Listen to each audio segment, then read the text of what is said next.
Fala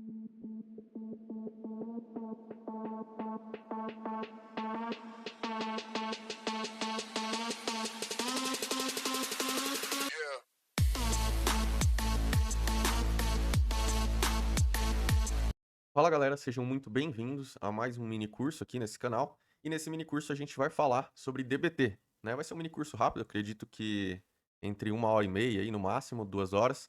E a gente vai entender um pouquinho na teoria, um pouquinho na prática também, como que funciona. E você já vai conseguir sair desse mini curso aqui sabendo usar o DBT e conseguindo aplicar ele nos seus projetos de portfólio, tá? Então eu vou passar primeiro uma apresentação rápida aqui sobre o DBT e depois a gente já vai colocar a mão na massa, tá?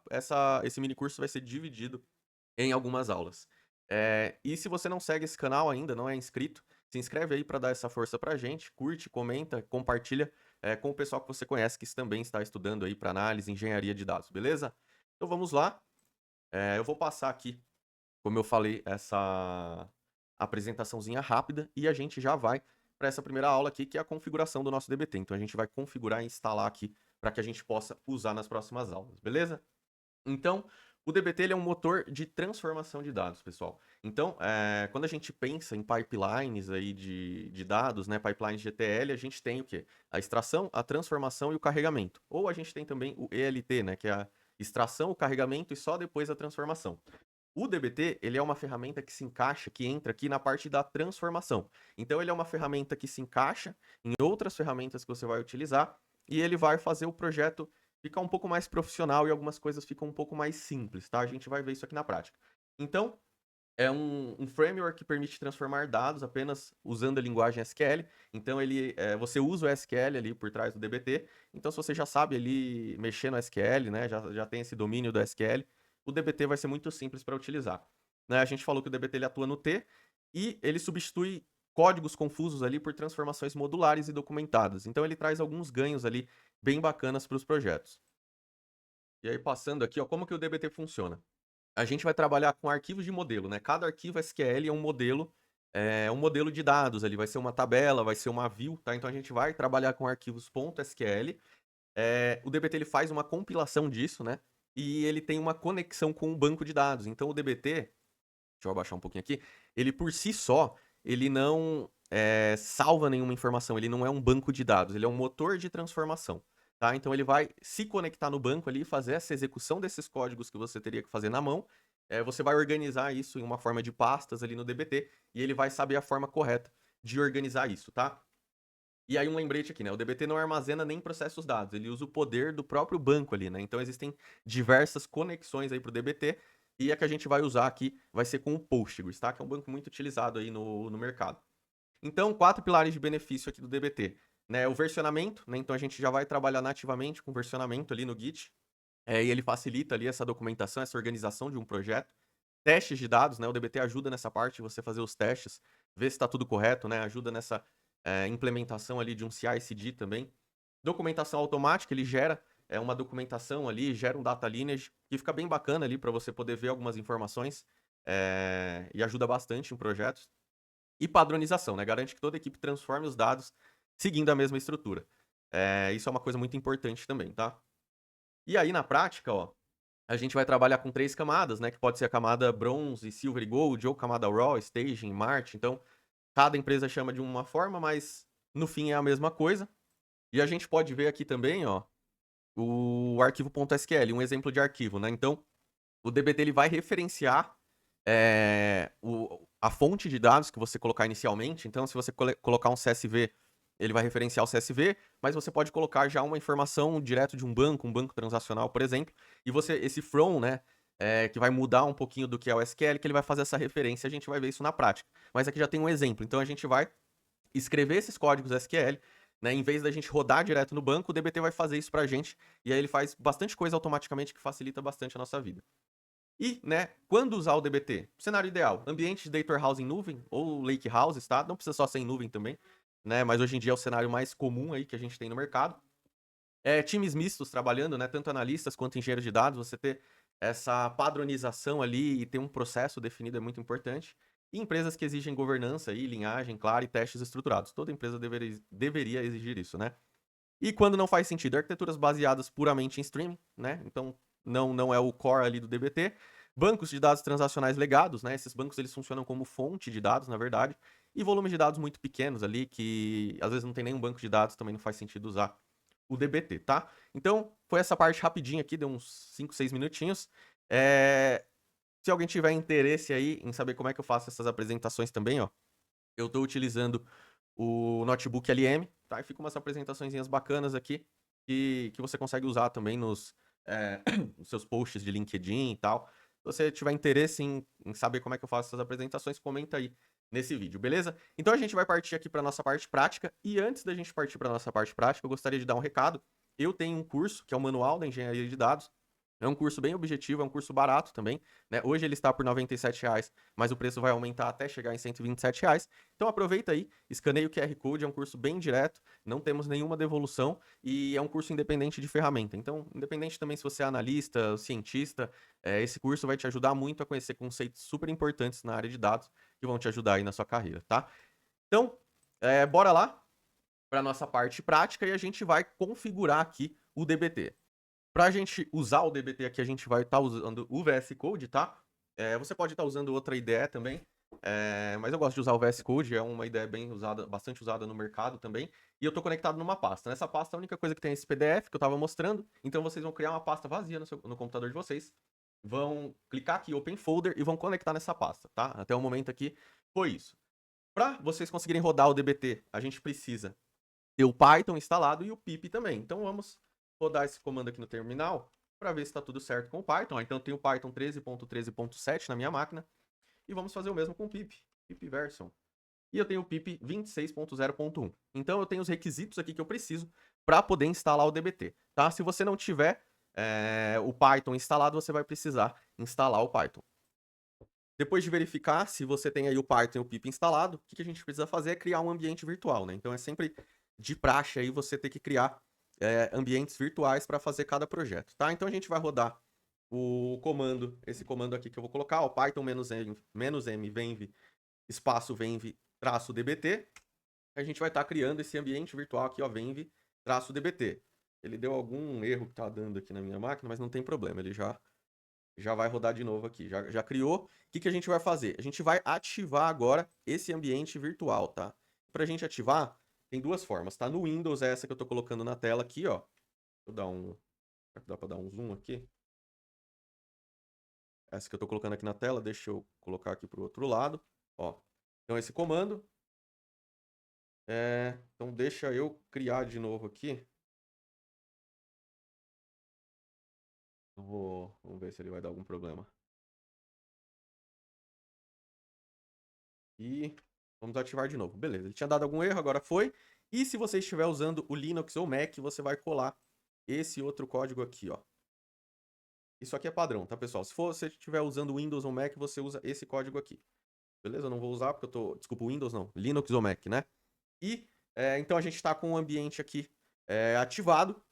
E aí a gente vai fazer agora nossas instalações. Então a gente vai rodar esses comandos aqui do pip install dbt core e dbt postgres, tá? Lembrando que o dbt ele não é um banco de dados, né? Então você precisa ter esse banco de dados que vai armazenar os dados e o dbt vai fazer essa conexão com o banco, tá? Então a gente vai instalar. Vai rodando aí. Instalado aqui, ó. Instalou, deu certo. E aí a gente vai rodar esse comando aqui para ver se deu certo a instalação. dbt-version. Beleza. Está instalado. Os plugins do Postgres estão instalados também. Perfeito. Depois disso, o que a gente vai fazer? A gente vai dar um comando aqui. Primeiro comando do DBT, tá? A gente está com o DBT instalado. E lembrando, pessoal, eu não vou usar o Docker aqui nessa aula para usar o Postgres. Eu vou estar usando o Postgres na minha máquina também, tá? Se você quiser usar um Postgres que está no Docker, não tem problema. E se você quiser usar o Postgres que tem na sua máquina, se você não tiver, você precisa baixar o Postgres, tá? Então a gente vai rodar o comando aqui, ó. dbt init. O dbt init ele vai inicializar aqui, ele vai iniciar o projeto, tá? Então ele vai criar toda a estrutura que a gente precisa para esse projeto aqui funcionar. E eu vou chamar isso aqui de mini curso dbt. E aí a gente vai rodar esse comandinho aqui. Quando a gente rodar esse comando, ele vai fazer algumas perguntas. Ó, a primeira pergunta que ele faz aqui é: which database would you like to use? Né? Qual database, qual banco de dados você gostaria de usar? A gente só tem o Postgres e é o Postgres. Então, hostname for the instance, né? Qual que é o hostname ali, o nome da conexão para essa instância, tá? A gente vai usar aqui, deixa eu ver qual que eu tinha colocado. Aqui vai ser o localhost. Localhost. Porta 5432. O user. O user eu vou colocar Postgres. Password Postgres também. Ah, ele não... Postgres. Talvez esse aqui dê um probleminha, hein? Vendas DB. O esquema aqui vamos chamar de public mesmo. E threads pode ser, sei lá, 2. Ó, ele criou aqui. Ó o que ele fez aqui, pessoal. Ele criou uma pasta mini curso DBT. E aqui dentro dessa pasta tem diversas outras pastas. Ó. Então a gente tem análises, macros, models, seeds, snapshots, testes. E ele já cria também aqui um dbtproject.yaml e vários arquivos de gitkeep, né? Gitkeep e gitignore também. Aí, ó, aqui ele já cria uma pasta também, meu mouse tá meio ruim, ó, de logs. Então ele vai gerando um log aqui de tudo que está acontecendo no DBT, você consegue visualizar. Essas macros aqui são funções, tá? Reutilizáveis, funções que você pode utilizar, que já tem prontas aqui, ou funções que você possa criar. Isso aqui a gente vai ver um pouquinho mais para frente, tá? Os models, que é o principal aqui do DBT, que é onde vai ficar os seus arquivos.sql, né? Então aqui ele mostra até um exemplo, né, que está comentado. Então aqui dentro vão ficar os arquivos SQL e aqui tem o esquemas.yaml, tá? Então o DBT ele usa diversos arquivos .yaml, né, que a gente vai configurar aqui. Alguns já vem pronto, alguns a gente vai configurar para poder fazer que o nosso projeto funcione, tá? Então ele consulta sempre esses arquivos para entender qual que é a organização do projeto. Então tem os esquemas aqui, tá? Que a gente vai definir para cada camada do nosso banco, do nosso data warehouse, né? Então camada raw, por exemplo, camada staging, camada de consumo. Os seeds, né? Então, os seeds são... Se você quiser, por exemplo, trabalhar com arquivo CSV, você quer subir um arquivo CSV para subir num banco aqui, usando o DBT, você pode colocar esses arquivos aqui no seed, a gente vai ver isso também. E aí tem os snapshots, né? Que são... A gente pode salvar versões ali do que a gente está fazendo. E tem os testes, né? Então, o DBT ele faz testes, ele pode fazer testes automáticos pra gente. Aqui tem um DBT Project. Esse DBT Project é quem vai guiar o que está acontecendo nesse projeto. Então, ó, o nome do projeto, a versão, o profile, né, as pastas aqui, ó, que a gente vai, se a gente for usar alguma coisa, as pastas que a gente vai utilizar aqui, que ele tem que conectar. Então, ele deixa várias informações aqui importantes pra gente, ó. Se a gente quer views ou tabelas, então aqui a gente pode pôr views, aqui tables. Então, por enquanto, essa é a configuração inicial do DBT init. A gente vai mexer um pouquinho nisso aqui.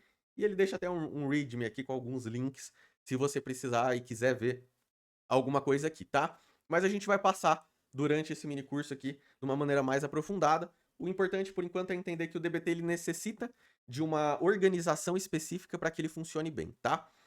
Aí, além disso aqui que ele criou, a gente precisa configurar um arquivo aqui que a gente não vê ele aqui, que é o profiles.yaml, tá? Esse arquivo profiles.yaml é onde a gente vai definir a nossa conexão do Postgres. Só que ele não fica no nosso projeto, por quê? Porque esse tipo de informação a gente não sobe, por exemplo, para um GitHub, né? A gente não pode que essas informações de senha, de usuário, de host estejam no GitHub. A gente não pode deixar que isso aconteça, no caso, né? Então, esse projeto, a gente esse arquivo, desculpa, a gente não deixa ele no nosso projeto, né? A gente pode até deixar, só que a gente tem que colocar ele dentro de um git ignore, tá? E aí essas configurações, durante o deploy, a gente faz em um ambiente cloud ou dentro do próprio GitHub, por exemplo, a gente configura os secrets lá. Então a gente tem que configurar aqui o profile, né? O meu aqui ele já vai estar configurado, provavelmente o seu também já vai estar criado, mas você precisa colocar as conexões do seu banco. Então vamos ver aqui, ó. Eu vou rodar esse comando aqui para abrir. Geralmente, eu falei que Profiles ele não fica aqui no projeto, né? Então ele vai estar na pasta aí do seu usuário do seu computador. Provavelmente nessa mesma pasta aqui, ó. .dbt e Profiles YAML. Então eu vou rodar esse código e aí ele vai abrir o Profiles aqui para mim. E aí eu tenho aqui até uma outra conexão, outro projeto aqui, né? Mais um mini curso DBT que a gente criou aqui, só que eu tinha colocado a senha errada aqui, então eu vou ter que corrigir. Se você colocar a senha certa, você não vai precisar fazer isso que eu tô fazendo, tá? Vamos lá. Deixa eu só confirmar aqui. Tá. O usuário a senha tá correta, mas o usuário tá errado. Cadê o usuário? Postgres user. Admin. Bom, acho que agora vai. E aí agora a gente vai fazer o seguinte, a gente vai digitar cd mini curso dbt. Esse cd é para a gente navegar até essa pasta, tá aqui no terminal. E aí a gente vai colocar um dbt debug. E vamos ver se vai funcionar isso aqui. Se essa conexão vai funcionar. Ó, a minha conexão deu um erro aqui, user admin. Se a sua conexão passar direto, ela já vai ficar verdinha, eu vou entender, ó. Ok, found validado. Ele tá dando um erro, ó. Unable to connect specific database. Ah, ele não achou o database, galera. Vamos ver aqui. Eita, por que ele não... Acabado de conectar aqui. Deixa eu arrumar essa minha conexão e pera aí, deixa eu dar um pause aqui. Bom, galera, falha minha aqui, eu tava vendo aqui agora. Deixa eu ver se consigo dar um zoom aqui pra vocês. Eu tava colocando o usuário sem errado, tá? Vou ter que voltar lá no... Inclusive aqui, ó. Vamos voltar pra arrumar esse cara aqui. Porque, na verdade, o user é Postgres e o path é admin. É colocado aqui. Você vai ter que colocar o usuário e senha que você criou no seu Postgres, tá? Salvei isso aqui. Vamos ver os bancos de dados que tem aqui. Vendas DB. Tá criado. Tem alguma coisa? Tem nada. Vamos rodar de novo aqui. Ó, vamos rodar de novo. DBT debug. E agora sim, conexão feita, tá? Então, essa aula foi para a gente configurar o DBT, né? A gente já viu até alguns probleminhas que ele dá aqui, então esse DBT debug é importante a gente rodar para a gente ver se tudo deu certo, ó. E aí vamos dar uma olhada no que ele mostra aqui rapidinho, ó. Ó, porta 5432, database vendas DB, o esquema public, Postgres 1.10 aqui a versão, né, da conexão com o DBT e tudo foi passado. Então essa é a configuração inicial que você tem que fazer no seu DBT para poder começar a trabalhar, tá? E aí, cada vez que você for fazer um novo projeto, você cria um novo ambiente virtual e faz essa configuração de novo. E aí, nas próximas aulas, a gente vai entender o que existe aqui dentro dessas pastas do DBT, o que a gente vai usar, e a gente vai começar a trabalhar na prática esses pontos e fazer um projetinho simples aí para exemplificar aqui nosso mini curso, beleza? Então, agradeço por você ter assistido esse vídeo. A gente se vê na próxima aula. Acompanhe aí nosso canal e valeu!